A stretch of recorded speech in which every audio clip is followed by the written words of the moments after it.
En esta clase vamos a hablar sobre tipos de datos de texto y arreglos. Como resumen, en este notebook veremos los tipos de datos utilizados por Julia para trabajar con texto y conjuntos de datos.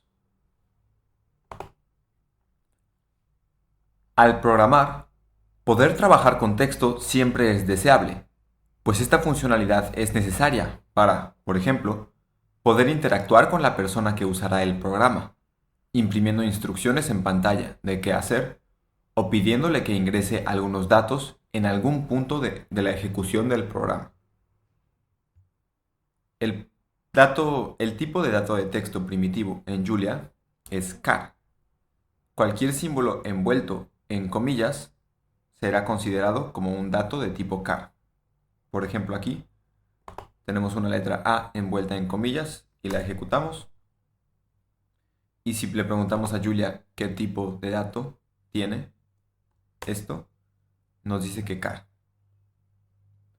Además, la primera celda que acabamos de ejecutar nos revela que Julia interpreta este símbolo A según su clave de Unicode, el cual es un estándar mundial que asigna una clave única a 144.697 caracteres en alrededor de 159 idiomas.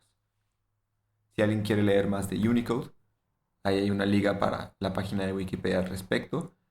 Y este estándar se desarrolló para que no solamente para poder ir más allá de el teclado, digamos. Por lo general, los teclados son muy limitados, entonces, para no solamente poder escribir los caracteres que tiene un teclado, sino también poder escribir variaciones de esas mismas letras con otros tipos de acentos o inclusive letras en una cantidad muy variada de abecedarios o ideogramas, etcétera, se ha creado el estándar Unicode que es utilizado universalmente. Muchos símbolos con clave Unicode, que pueden ser escritos con un comando de LaTeX, también se pueden escribir en Julia con el mismo comando usando autocompletación con la tecla Tab. Por ejemplo, para escribir la letra griega alfa en el REPL de Julia o en una celda de Jupyter, basta escribir el comando de LaTeX diagonal hacia atrás, alfa, y luego presionar la tecla Tab, como voy a hacer a continuación. Entonces escribo este símbolo, que en inglés se le llama backslash, escribo la palabra alfa, presiono tab y listo. Julia cambió esto por la letra alfa. Y por supuesto esto sirve para otras letras griegas que podemos escribir en LaTeX eh, y también para otros tipos de símbolos, ¿no? Por ejemplo, PM, plus minus, que es el más menos, o por ejemplo times, que es la cruz de multiplicación. La autocompletación significa que si escribimos un comando parcial de LaTeX que Julia puede representar con un carácter Unicode y presionamos la tecla Tab, aparecerá una lista con todos los comandos de LaTeX que empiezan con esas mismas letras y que pueden ser representados por un carácter Unicode. Por ejemplo, aquí solamente está escrito AL y si se colocan al final de la letra L y presionan Tab, verán que les aparecen tres opciones: Aleph, All Equal y Alpha. Vamos a elegir, por ejemplo, Aleph con Enter y volvemos a presionar Tab y ya se cambia por el símbolo de Aleph. ¿De acuerdo? Entonces, si no se acuerdan bien de un comando de LaTeX, pero recuerdan el inicio, pues pueden empezarlo a teclear, presionar Tab y elegir alguna de estas opciones y presionar Tab de nuevo para poder representar ese carácter dentro de Jupyter Notebook o, o del REPL. ¿De acuerdo? Estoy reiniciando mi kernel porque vi que se quedó trabado aquí. Ya se reinició. Muy bien. Y ahí se convierte en el símbolo que queríamos.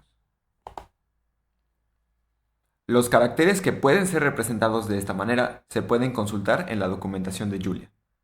El enlace los lleva a esta página que se llama Unicode Input y les explica un poquito más sobre qué caracteres de Unicode se pueden representar. Por ejemplo, vemos el yen, el símbolo de la línea libra esterlina, el símbolo de exclamación para abrir una oración en español, muchísimos otros símbolos.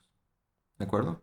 Aquí viene su código de Unicode y aquí el nombre oficial que tiene en el estándar de Unicode. Y aquí lo que tenemos que escribir en Julia para presionar Tab y poder obtener estos símbolos. ¿De acuerdo? Entonces, como ven, son muchísimos y ahí les dejo el enlace para quien quiera leer un poco más sobre eso. Es importante recordar que todo símbolo que escribamos entre comillas será interpretado por Julia como un dato de tipo char, por lo que, por ejemplo, el siguiente código no funcionará. Tengo aquí 5 más 3 y si lo ejecuto, ¿qué esperamos obtener? Pues quizá estaban pensando que 8, pero no. Lo que obtenemos es un error, un mensaje de error, puesto que este operador de suma está definido para enteros, pero no para datos de tipo char. En general está definido para datos de tipo numérico. Si estos hubieran sido ints, por ejemplo aquí, ahí no tenemos problema, ¿no? O inclusive si alguno de ellos es float, el otro implícitamente se convierte en un float y el resultado es un float y no tenemos ningún problema. Pero al colocarle la comilla a cualquier cosa, incluido un número, lo convertimos en un char y por lo tanto solo le podemos aplicar las funciones y los operadores que están implementados y definidos para ese tipo de dato. ¿De acuerdo? Entonces esto no funciona. Y hay que tener cuidado con eso.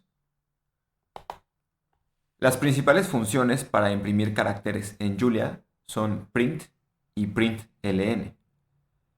La diferencia entre ellas es que println crea una nueva línea después de haber impreso el carácter de su argumento.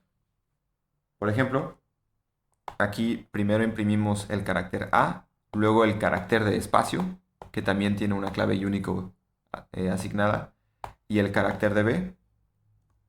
Y vemos que el resultado es simplemente A espacio B. Todo bien. Ahora tenemos un código muy similar, pero en las primeras dos líneas estamos escribiendo la función println en vez de nada más print. Y si ejecutamos esta celda, vemos que ahora se imprime A, se crea una nueva línea, se imprime el carácter de espacio, se crea una nueva línea y se imprime el carácter de B. ¿De acuerdo? Entonces println significa, simplemente es print línea o print line, haciendo referencia a que después de la impresión del carácter se crea una nueva línea y si vienen más instrucciones de impresión, esas se realizan en la nueva línea creada. Bien, ahora vamos a hablar sobre otro tipo de dato de texto muy importante en Julia, que es el string. Trabajar texto siempre a nivel de caracteres resulta impráctico. Para escribir secuencias de caracteres, existe un tipo de dato llamado string. Para escribir un dato de tipo string, debemos envolver los símbolos entre comillas dobles. ¿De acuerdo? Por ejemplo aquí, hola mundo, entre comillas. Lo ejecutamos y simplemente nos muestra el string que definimos. Y si le preguntamos a Julia qué tipo de dato tiene esto, nos dice que string. Podemos utilizar las funciones print y println con datos de tipo string como lo hacíamos con los de tipo char. Por ejemplo, aquí le estoy aplicando la función print a el string hola mundo. Lo ejecutamos y ya nos imprime ese texto que escribimos. ¿De acuerdo? Como dato curioso, este pequeño programa es típicamente lo primero que alguien aprende a hacer cuando conoce un lenguaje de programación de alto nivel. Es muy común que cuando ustedes se meten a ver tutoriales o cursos o algo así de un nuevo lenguaje de programación de alto nivel, lo primero que aprendan a hacer es imprimir la frase hola mundo. Bien, esto facilita muchísimo las cosas porque ya no tenemos que imprimir caracteres individualmente, sino que tenemos un nuevo tipo de dato de texto que nos puede ayudar a imprimir textos más grandes. Observamos que los operadores aritméticos tampoco funcionan con datos de tipo string. Aquí, por ejemplo, estoy haciendo una resta entre dos números, pero como tengo doble comillas alrededor de cada número, Julia no los interpreta como float, sino que los interpreta como string, y nos dice, no hay nada implementado para el operador de resta entre un dato de tipo string y otro dato de tipo string. ¿De acuerdo? Entonces, esto de aquí no funciona. Algunas operaciones comunes que se pueden realizar en Julia con datos de tipo string se pueden consultar en la documentación, en esta liga de aquí, de Common Operations. Realmente este curso se trata sobre cómputo científico, entonces no vamos a hacer muchas cosas como de interacción con usuarios.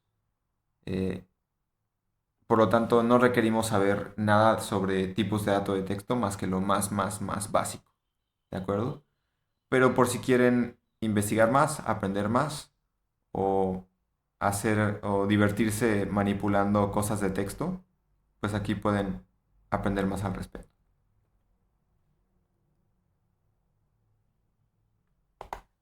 Bien. En la segunda parte de la clase vamos a hablar sobre arreglos. A menudo es deseable procesar conjuntos de datos en vez de datos por separado. Por ejemplo, cuando queremos trabajar con vectores y matrices, graficar y analizar datos o manipular imágenes, entre muchos otros usos. Para ello existen los arreglos de datos, que son una estructura que permite agrupar datos de tal forma que sean fáciles de accesar y operar. En Julia, un arreglo se crea cuando un conjunto de datos separados por un espacio es delimitado con corchetes. Por ejemplo, aquí tengo los números del 1 al 8, que sabemos que son datos de tipo int en Julia, separados por un espacio y con corchetes alrededor. Y si ejecutamos la celda, obtenemos esto de aquí. Y vemos que surge un nuevo tipo de dato compuesto para el arreglo anterior, que se escribe como matrix y entre las llaves int64. Además, Julia nos informa que nuestra matriz de enteros es de un renglón y 8 columnas. Por eso dice 1 por 8. Recordamos que siempre es renglón por columna. Más aún, si le aplicamos la función typeOf al arreglo anterior, como aquí, vemos que nos dice matrix int64 y entre paréntesis que esto es un alias para array int64, 2. int64 se refiere al tipo de los datos contenidos en el arreglo, que en este caso pues son de tipo int64, números sencillos, sin punto decimal. Y 2, que aparece aquí, se refiere al número de dimensiones del arreglo. Como Julia está considerando a nuestro arreglo como una matriz de un renglón y 8 columnas, entonces, a sus ojos, pues ese arreglo tiene dos dimensiones. La dimensión de renglones, la dimensión de columnas. Ahora hablemos sobre matrices. En el Notebook 1.1, operadores aritméticos y tipos de datos numéricos, .ipynotebook, vimos cómo hacer operaciones entre números. Sin embargo, dada la utilidad de acomodar números en arreglos, como vectores y matrices, y hacer operaciones entre ellos, existe una implementación de lo anterior en Julia. Para escribir una matriz de más de un renglón, separamos a los vectores renglón utilizando el símbolo de punto y coma. Por ejemplo, aquí tenemos una matriz con números del 1 al 9, pero con dos puntos y comas para separarlos. Y si ejecutamos esta celda, vemos que ahora nos aparece una matriz de 3 renglones por 3 columnas, igual de datos de tipo int64. Y nos aparecen ordenados como primer renglón, 1, 2, 3, luego el punto y coma crea el nuevo renglón, 4, 5, 6, y el siguiente punto y coma crea el renglón con entradas 7, 8 y 9. ¿De acuerdo? Observemos que si no estuvieran los puntos y coma aquí, pues Julia considera esto una simple matriz de 1 por 9, un renglón con 9 entradas, y que al agregar los puntos y comas se van creando los renglones subsecuentes. Podemos usar los operadores aritméticos de suma, resta y multiplicación para hacer operaciones entre matrices, siempre que las dimensiones coincidan de tal suerte que la operación esté bien definida. ¿De acuerdo? Entonces, por ejemplo, aquí tengo una matriz de 3, tenemos dos matrices de 3 por 3 y las sumamos y vemos que el resultado es otra matriz de 3 por 3, cuyas entradas pues son la suma entrada a entrada de las dos matrices anteriores. Por ejemplo, 1 con 1 da 2, 2 con 0 da 2, 3 con 0 da 3, etcétera, etcétera. Y luego 8 con 1 da 9, 9 con 1 da 10. Aquí, por ejemplo, al hacer esta resta, veamos qué sucede. Obtenemos un mensaje de error que dice Dimension Mismatch. Dimensions must match. Lo que nos dice que las dimensiones de estas matrices no coinciden de tal forma que la operación de resta esté bien definida. Y pues tiene razón, ¿no? Aquí tenemos una matriz de 2 renglones por 3 columnas y aquí una de 3 renglones por 3 columnas. Entonces tenemos un excedente de renglones acá y pues Julia no sabe, el operador de resta no sabe qué hacer con ese exceso de renglones y por lo tanto nos manda un error. Aquí también tenemos dos matrices con dimensiones diferentes. Esta tiene 2 renglones de 3 columnas y este tiene 3 renglones de 2 columnas. Pero si ejecutamos la celda, obtenemos un resultado, ¿de acuerdo?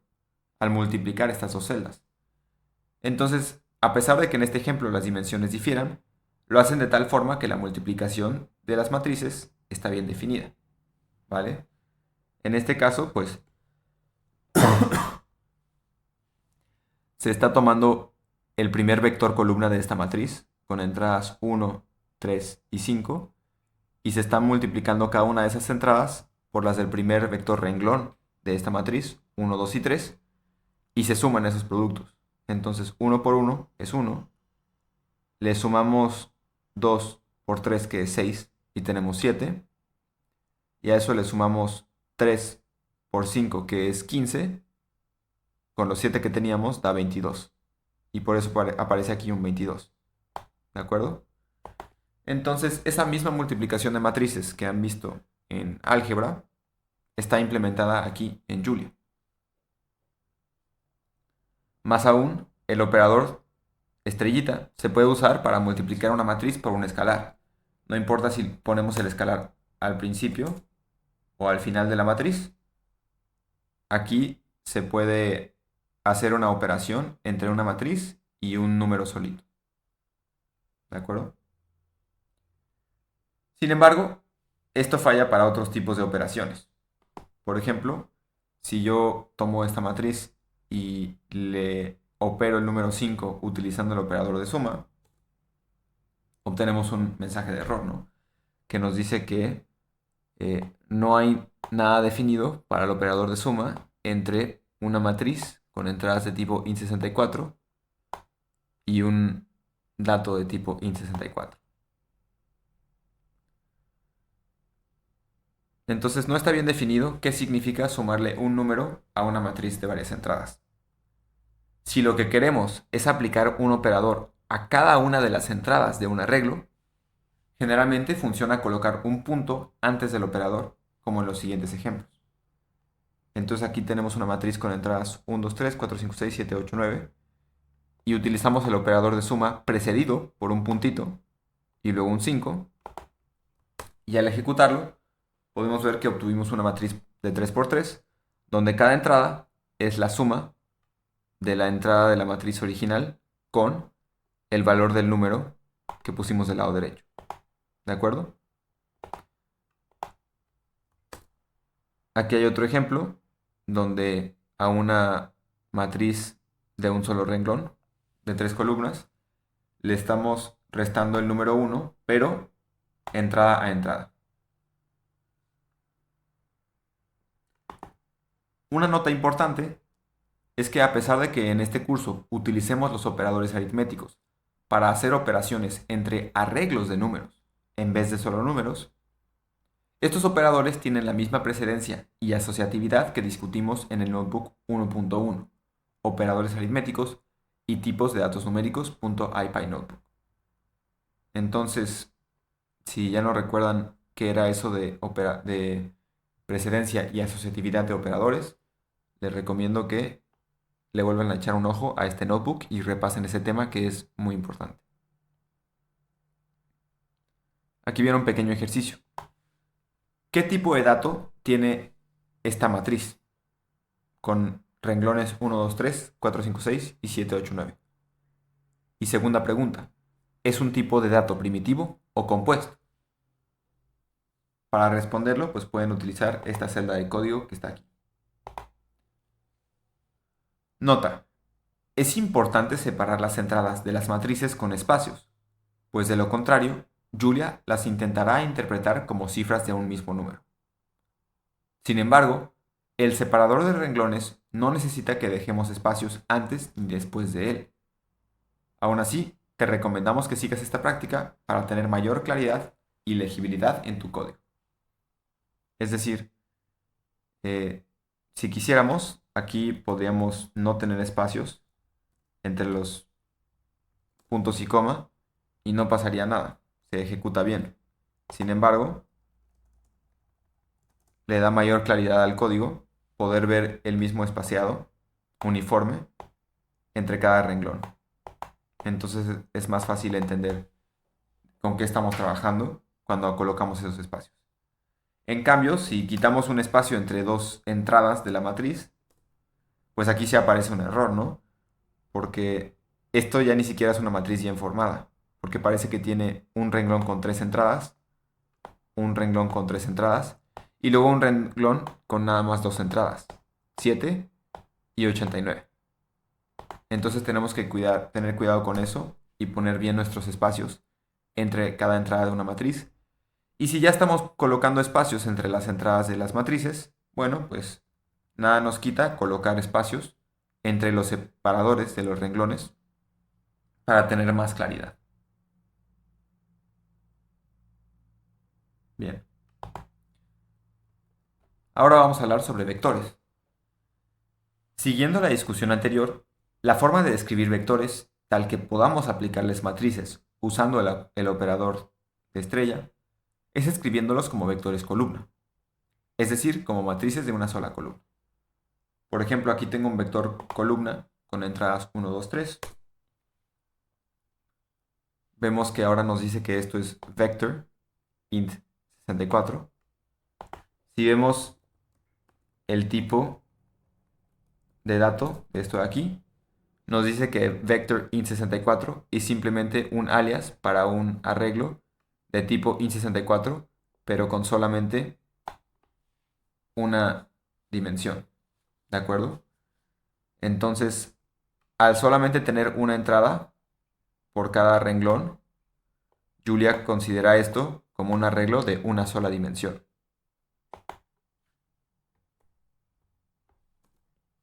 Bien. Ahora podemos utilizar esta sintaxis para aplicarle matrices. Por ejemplo, esta es la matriz identidad de 3×3. Se la multiplicamos a este vector columna 1, 2, 3. Y como resultado obtenemos el mismo vector. ¿De acuerdo? Lo cual tiene sentido. La matriz identidad no le hace nada. Una forma equivalente de escribir vectores columna es separando cada entrada con un símbolo de coma. Y esto es un poquito más fácil de leer. Entonces, por ejemplo, aquí tengo 1, 2, 3. Vemos que el resultado obtenido al ejecutar esta celda es exactamente el mismo que obtuvimos acá. Y similarmente, si le aplicamos la matriz identidad, obtenemos el mismo resultado. Entonces, todo bien. Es decir, si escribimos un arreglo de números separados por comas, como por ejemplo A, B, C, D, Julia lo interpretará como el vector columna con entradas A, B, C y D. equivalente a la matriz de una sola columna, A, dos puntos, B, dos puntos, C, dos puntos, D. ¿Por qué se hace esto? Bueno, pues esto es reminiscente a cómo en matemáticas normalmente escribimos vectores de algún espacio vectorial K a la n, donde K es un campo, que puede ser el de los números reales o el de los números complejos, por ejemplo. Normalmente escribimos a ese tipo de vectores con una n tupla, una, un conjunto de n entradas, pero con un orden definido. Usualmente, como abrimos paréntesis, A, B, C, etcétera, etcétera. Pero cuando multiplicamos vectores por una matriz, no los escribimos así. Para que sea más fácil aplicar como la técnica, la mnemotecnia, para multiplicar un vector columna, perdón, para multiplicar un vector por una matriz, por conveniencia solemos escribir estos mismos vectores de esta forma. Como una columna donde cada número que estaba separado por una coma en la n tupla ocupa un renglón particular de este vector columna. Lo cual implica que hay una equivalencia entre este tipo de vectores columnas y este tipo de n tuplas. Entonces en matemáticas existe esta equivalencia implícita de notación y simplemente cuando estamos escribiendo dentro de un párrafo, pues para no romper el párrafo con algo totalmente vertical, utilizamos la notación de n tupla, pero cuando queremos multiplicar a un vector por una matriz, nos cambiamos a la notación de vector columna, pues Julia nos permite utilizar ambas notaciones. Entonces podemos escribir vectores ya sea como vectores columna, separando con puntos y comas, para poder aplicarles matrices fácilmente, o simplemente como algo así como una n tupla, pero con corchetes en vez de paréntesis, puesto que en Julia los corchetes son los delimitadores de los arreglos.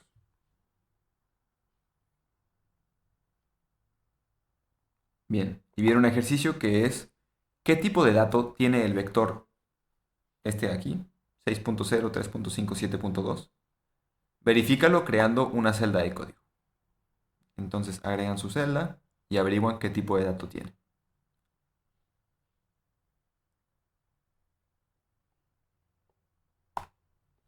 Ahora hablaremos sobre índices y subarreglos.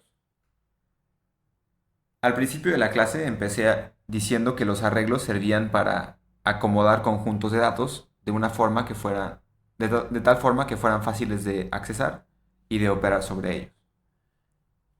Pero pues aún no hemos visto cómo hacer eso, ¿no? Entonces, ¿qué hacemos si queremos acceder al valor de alguna entrada específica de un vector?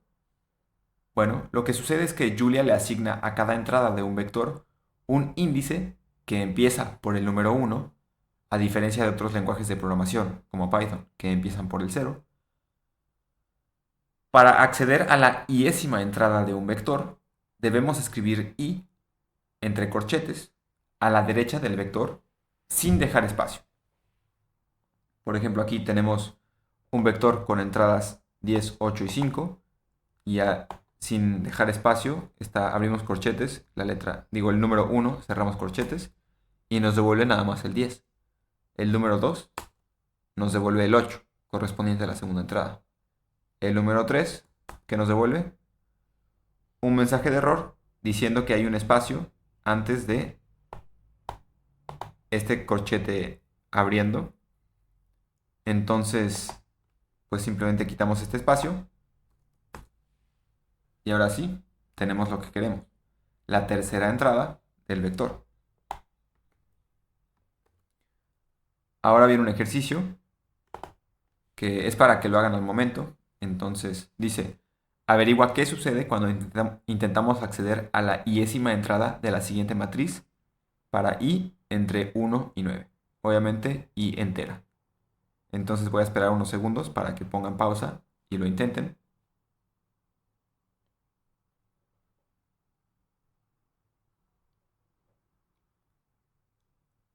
Bien, pues si intentamos con números del 1 al 3, obtenemos lo que esperaríamos, ¿no? La primera entrada,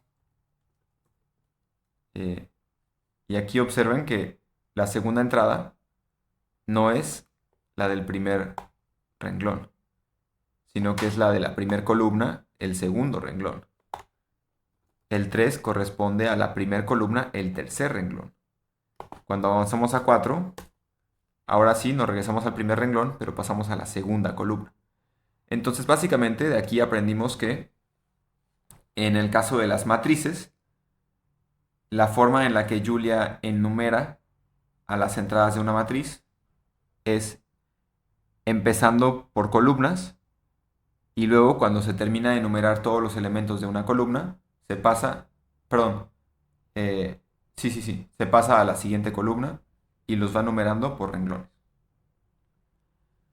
Entonces, pues esto es un poco complicado porque significa que cuando queremos acceder a una entrada específica de una matriz, pues tenemos que empezar a contar de arriba hacia abajo y recorriendo unos renglones hacia la derecha para averiguar cuál es la entrada correspondiente, cuál es el índice correspondiente a esa entrada que queremos, ¿no? Entonces, afortunadamente, existe una sintaxis que simplifica esto. Una manera más sencilla de acceder a la entrada del renglón I y columna J de una matriz es utilizando esta sintaxis. Ponemos nuevamente los corchetes, pero escribimos I, J. Entonces, por ejemplo, aquí el 2,2 nos devuelve 5, pues es la entrada del segundo renglón y la segunda columna. Si en cambio ponemos 3,1 y lo ejecutamos, nos devuelve 7, que significa tercer renglón, primera columna. ¿De acuerdo? Y esto pues obviamente es parecido a la notación que solemos utilizar en matemáticas, ¿no? Que sería algo así como si la matriz se llama A, escribimos un subíndice I, J. Entonces, cosas que ya son familiares. Nuestra siguiente pregunta es, ¿qué hacemos si queremos acceder a algún vector renglón o vector columna de una matriz? Bueno, afortunadamente para eso también existe una sintaxis simplificada. Para acceder al iésimo vector renglón, utilizamos la sintaxis I, dos puntos. Por ejemplo, podemos comparar el resultado de esta celda, que nos devuelve nada más un 7, que es la entrada correspondiente al índice 3 de esta matriz, con lo que obtenemos al ejecutar esta celda, que es 7, 8, 9. Entonces, esta es la forma de obtener vectores renglón. Ponemos el renglón que queremos y luego una coma seguida de 2 puntos. Análogamente, para acceder al jésimo vector columna, utilizamos la sintaxis corchetes, 2 puntos, coma, j, como aquí.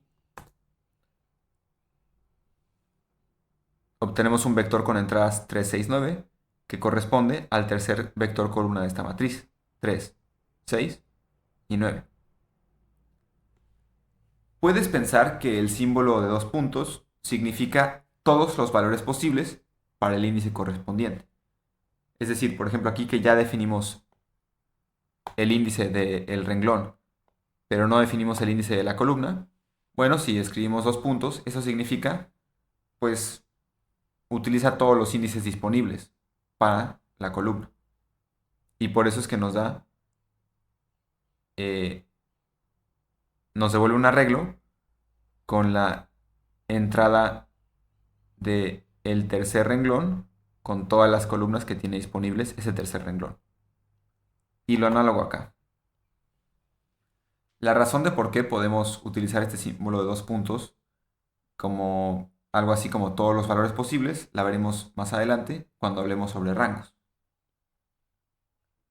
En general, los ejemplos anteriores muestran que todo arreglo contiene subarreglos a los cuales podemos acceder. Más generalmente, para obtener un arreglo con las entradas I, J y K de otro arreglo, podemos utilizar esta sintaxis de aquí, que se parece a lo anterior, pero es diferente. Esto es, abrimos corchetes y luego volvemos a abrir corchetes, I, J, K, cerramos corchetes y volvemos a cerrar corchetes. ¿De acuerdo? Por ejemplo, aquí tenemos un vector columna con entradas 1, 3, 5, 7 y 9. Y estamos accediendo a un subarreglo. Y lo que estamos poniendo, en vez de un índice particular para correspondiente a una de estas entradas, lo que estamos poniendo es otro arreglo de índices, 1, 3 y 5. Y si ejecutamos esta celda, vemos que obtenemos un vector con entradas 1, 5 y 9, que corresponden a los índices que teníamos en este arreglo de acá. ¿De acuerdo? Entonces, insisto, si adentro de los corchetes utilizábamos nada más un número, eso lo que hacía es devolvernos una entrada. Si ponemos comas así nada más, aquí nos aparece un error, porque lo que está intentando hacer es acceder al renglón 1, columna 3, como vimos en la sintaxis de aquí arriba. Sin embargo, esto es un vector con una sola columna. Perdón, esto es un vector con una sola columna. Entonces, pues estamos intentando acceder a un lugar que no existe en el arreglo. Pero si en vez de escribir dos números separados por una coma, escribimos un arreglo de números separados por una coma, entonces lo que obtenemos como resultado es un arreglo formado por las entradas de este vector que corresponden a los índices del arreglo que pusimos aquí adentro. ¿De acuerdo? Entonces, por ejemplo, si yo pongo 2 y 4, mi arreglo de índices es 2 y 4, y lo que obtengo al ejecutar esto es un arreglo con la segunda entrada del vector y la cuarta entrada del vector. Y lo mismo vale para todos los tipos de arreglos que hemos comentado hasta ahorita. Entonces, para matrices, sí, pues para en general tipos de arreglos, vale esta misma cosa de si utilizo esta sintaxis de corchetes y dentro de los corchetes escribo un arreglo de índices, el resultado va a ser un subarreglo de lo que tengo del lado izquierdo, cuyas entradas correspondan a los índices del arreglo que pusimos aquí.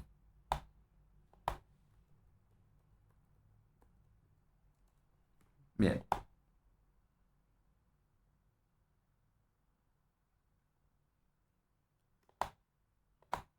Ahora vamos a hablar de string como arreglos de car.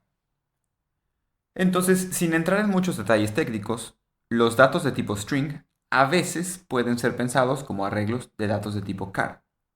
Por ejemplo, podemos hacer uso de índices para acceder a cualquiera de sus entradas, que serán datos de tipo car, o de sus subarreglos, que serán de tipo string, pues son eh, muchas letras juntas.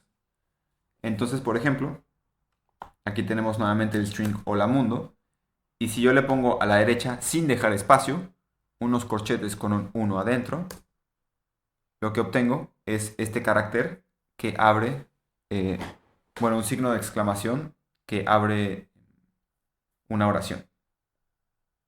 ¿De acuerdo?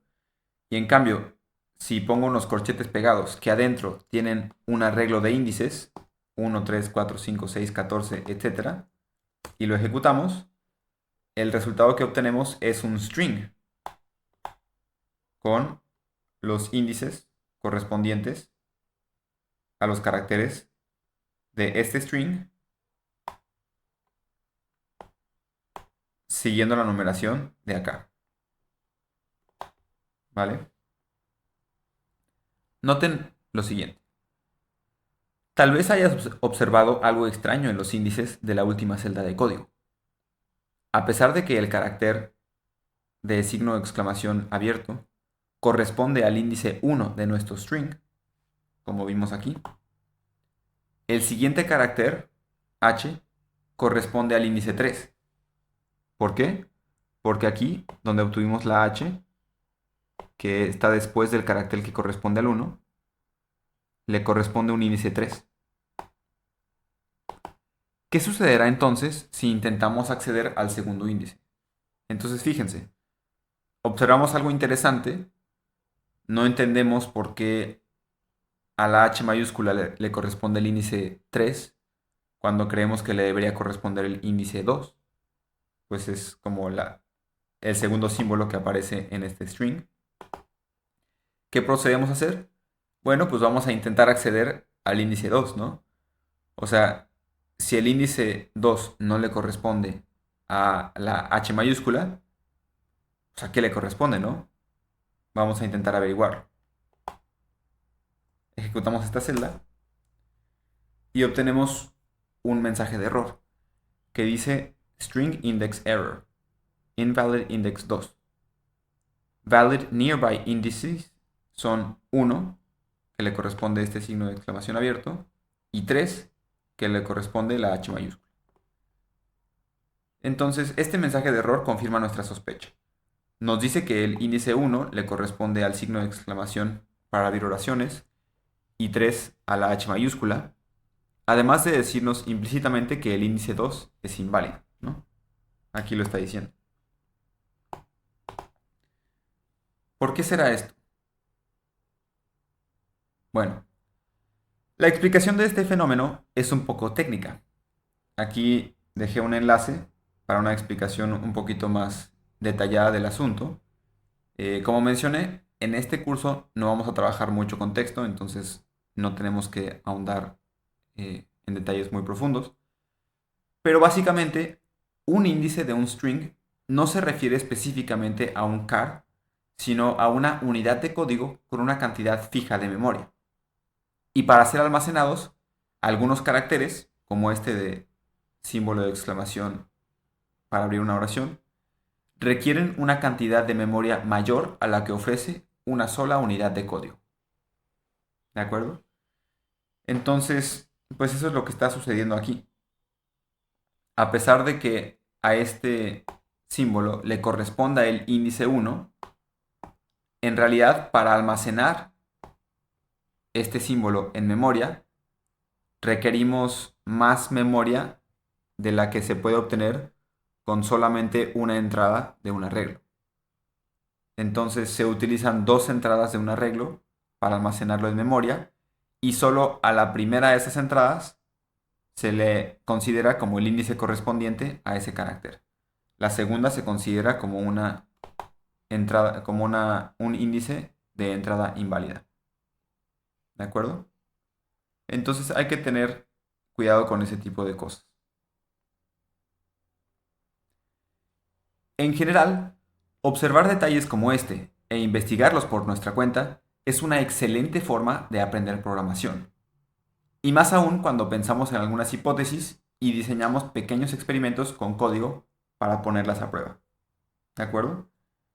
Entonces, en el módulo 0 del curso hubo una clase sobre cómo aprender programación y en particular algo que quiero que noten es que un lenguaje de programación es prácticamente un laboratorio. Cualquier cosa que ustedes quieran averiguar, pues pueden intentar escribir código, ejecutarlo y ver qué sucede. Entonces muchas veces se pueden aprender cosas sobre el lenguaje de programación simplemente observando algún fenómeno, generando alguna hipótesis al respecto, diseñando algún pequeño experimento con código, ejecutándolo y analizando los resultados. ¿De acuerdo? Esa es una forma muy muy buena de aprender programación. Ya si quieren entrar en detalles más técnicos, en explicaciones más profundas, bueno, pues pueden irse hasta el medio del asunto consultando los manuales, la documentación o inclusive el código fuente, si está disponible. Pero si simplemente quieren eh, una explicación, digamos, operacional para algún fenómeno que están observando, pues una cosa que pueden hacer es hacerse alguna hipótesis de por qué sería eso, diseñan un pequeño experimento y de ahí aprenden. ¿De acuerdo? Y es una forma muy rápida, muy dinámica y muy divertida de aprender programación. Entonces, siempre recuerden eso. Un lenguaje de programación es como un laboratorio inmenso donde podemos hacer muchísimos experimentos para aprender sobre el lenguaje mismo. Ya para cerrar, viene otro ejercicio que es ¿cuántas palabras puedes formar con las letras de la frase Hola mundo? Obtén los strings correspondientes accediendo a subarreglos del string Hola mundo. Entonces, lo que les pido es que para cada palabra que se les ocurra que pueden formar con las letras incluidas en este string, escriban una celda de código con con el string Hola mundo y accedan a los índices necesarios para formar esa palabra. Por ejemplo, a mí se me ocurre que la palabra hola, sin la H, pues está aquí adentro, ¿no? Entonces voy a escribirla. eh, Hola mundo. Y ya sé que voy a escribir mis índices. Ya sé que este carácter corresponde al índice 1 y que este corresponde al índice 3. Entonces yo quiero los índices 4, 5 y 6. ¿Cierto? Entonces, ¿qué hago? Le alimento a estos corchetes un arreglo con los índices 4, 5 y 6. Ejecuto y ahí está. Entonces, utilizando las letras dentro de esta frase, quiero que armen todas las palabras que puedan, todas las que se les ocurra. ¿De acuerdo? Y observen que estos índices que damos, este arreglo de índices, no siempre tiene que estar, no tiene que estar ordenado de ninguna forma específica, ¿no? O sea, por ejemplo, yo pude haber escrito la palabra, ¿qué será? Eh, no, poniendo índices en un orden al revés. Este ya dijimos que es el 3, 4, 5, 6. Supongamos que este es 7, 8, 9, 10. Bueno, si no hay nada raro ahí de caracteres que ocupen más de una unidad de código de memoria, la n le correspondería al 10. No, parece que es la u. Entonces, el 11 le debe corresponder a la n. Bien. Y como mencionamos, esta o del inicio le corresponde al 3. Entonces podemos poner 11,3. Perdón, le corresponde al 4. Y ahí está la palabra no. ¿De acuerdo? Entonces, no crean que solamente pueden alimentar arreglos donde los números tengan un orden específico y por lo tanto solamente puedan formar palabras utilizando las letras de izquierda a derecha. No, las pueden usar en el orden que quieran, escribiendo su arreglo de índices en el orden que quieran obtener las entradas. ¿De acuerdo? Entonces, pues ahí se quedan con ese ejercicio. Como recursos complementarios, pues está la documentación de Julia, en particular el manual de arreglos, por si quieren leer más al respecto.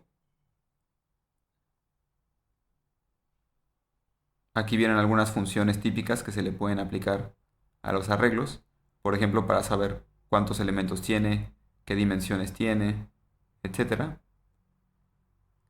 Y pues más especificaciones técnicas sobre cómo se utilizan estos arreglos y cómo están implementados.